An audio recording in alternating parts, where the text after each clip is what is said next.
سؤال وبسأله كتير، بتجيبي السمنة منين يا تيتا؟ بصوا بقى يا جماعة، أنا من الأرياف لما أجيب سمنة بجيبها من مكان موثوق فيه.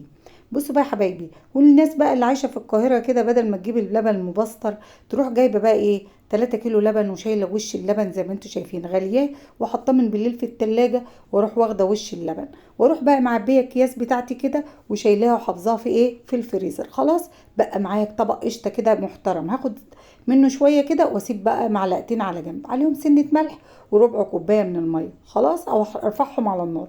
وكمان بجيب جبنه القريش كده واخزنها في الفريزر، اطلع منها قطعه واحط من عليها معلقه قشطه، ويبقى كده عملنا اللبن بتاعنا وعملنا الجبنه بالقشطه وعملنا ايه شويه سمنه بلدي. بصوا بقى، والحركة دي دايما بعملها في الصيف لان انا ما بحبش اخزن السمنة الا في اواخر شهر 10. خلاص كده بيبقى عندي كده برطمان صغير من السمنة كل اسبوع او كل 15 يوم، واشوفكم على خير.